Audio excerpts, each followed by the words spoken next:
Thank you for stopping by Ballistic Barbecue. On this video, I will be making the double chili cheeseburger from Tommy's original world famous hamburgers out of Southern California. Let's get going.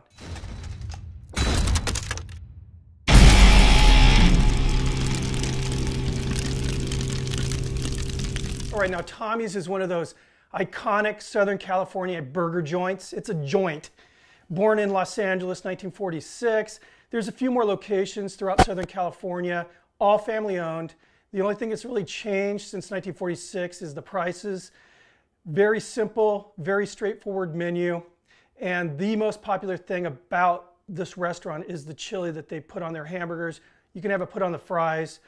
And that's the first thing we're going to try to recreate is the chili.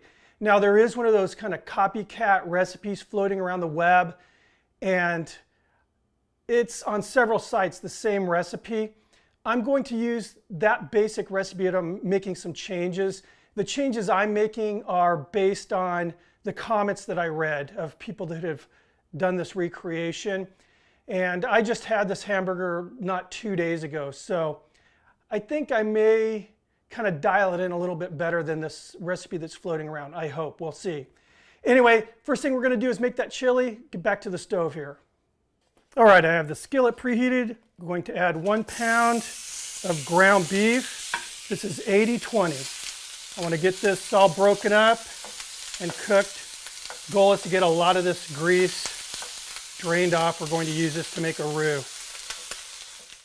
As you can see, it's cooking along fine. And again, I want to break it up into basically crumbs. Now, one of the comments about this knockoff recipe is it doesn't really have that dark brown color that Tommy's chili actually has.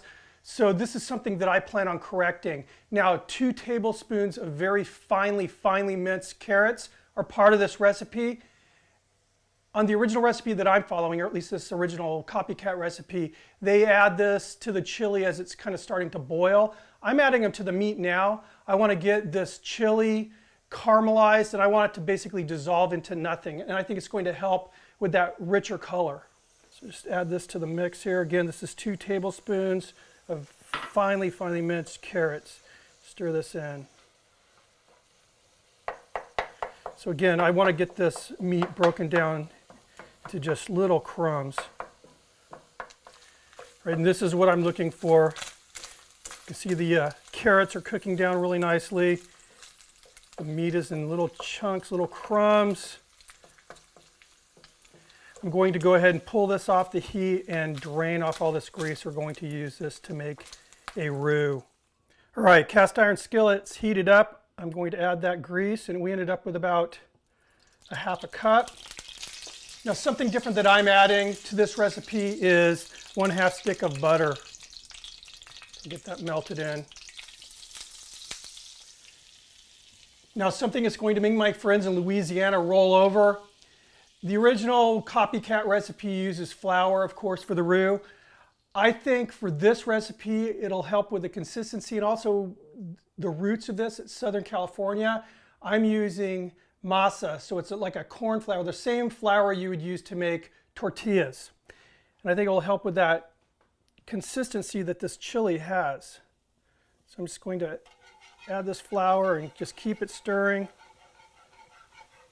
I'm going to keep adding flour until there's the amount that I'm looking for.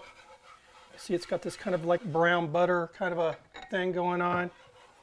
All right, I've been stirring this a good 15-20 minutes, and this is what I'm looking for. Just continually stirring.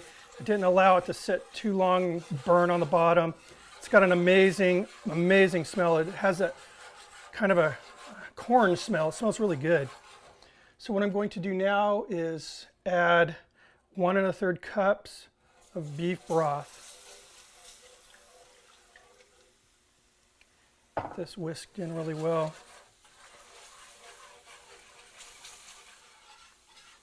See how it's sucking up all that liquid?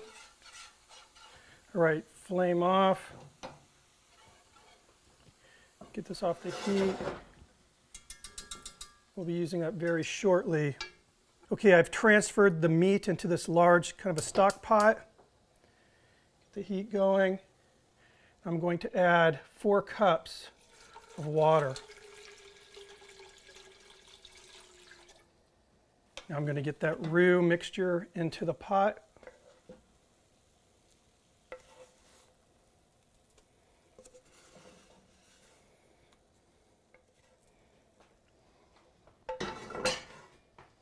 Get this whisked in here. So into the mix, 1 teaspoon paprika, 1 tablespoon white vinegar, 2 teaspoons dehydrated minced onion, 1 teaspoon granulated sugar, 4 teaspoons chili powder, 1/4 teaspoon garlic powder, 2 teaspoons kosher salt. Just get this whisked up here.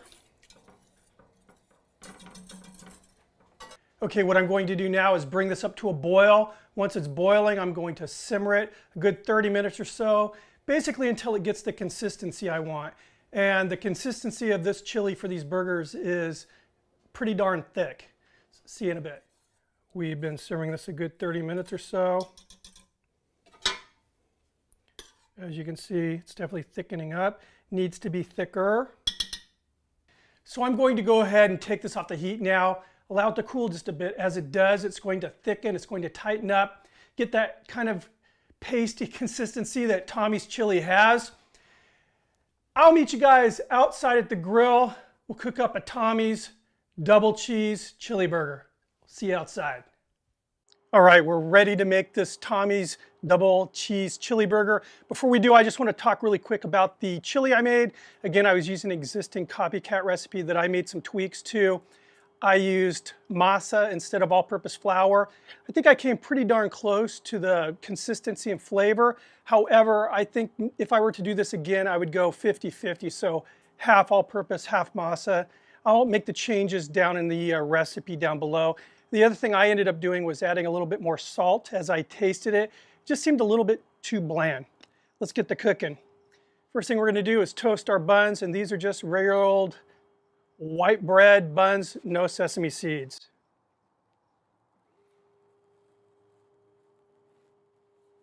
All right, good toast here. Now we'll go ahead and grill those patties. Pretty darn thin patties, and basically I used the same exact technique as I did with the Whataburger when forming these patties. Add some salt.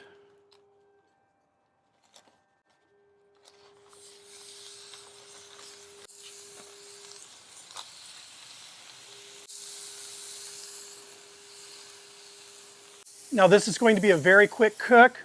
While these guys are cooking, I'm going to go ahead and put a mustard mixture on the top bun. They cut their mustard with pickle juice, and looking at the mustard, tasting it, I think it's Coleman's mustard. Has that kind of fluorescent look and that sharp flavor. So I'm going to go ahead and lay down some mustard on. Again, this is the top bun. They build their burgers upside down, like a lot of other fast food places do.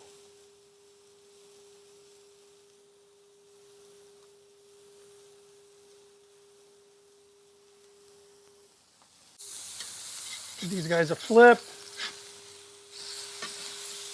Beautiful crust. Add that American cheese, of course. In a few seconds we're going to be done here, so let's start building the condiments now. Throw down a tomato, pickles.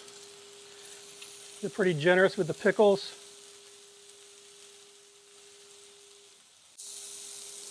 Some chopped onions. Right now we'll take that patty, put it on top of the other patty.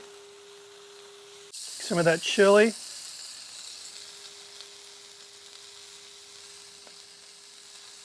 You can see how thick this chili is. And I'm building this to look more like the burger that they have on their advertisement than the one they actually give you. The one they actually give you looks like it exploded basically. A little bit more. Still a lot of chili.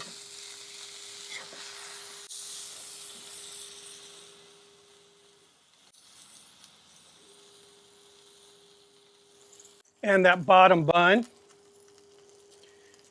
Now, just like Whataburger, this is an upside down burger. They build it on the paper that they wrap it up in. So I'm going to attempt to flip this guy right side up. We'll see what happens here. Could be ugly.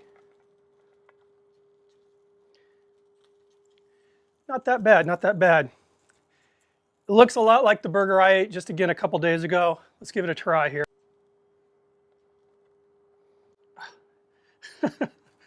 That is a big, messy, messy burger.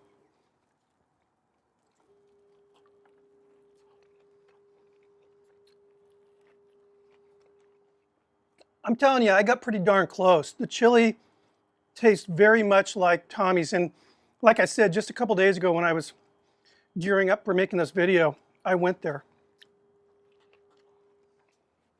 It's got the same, that chili's got the same consistency. That masa was a good call, actually.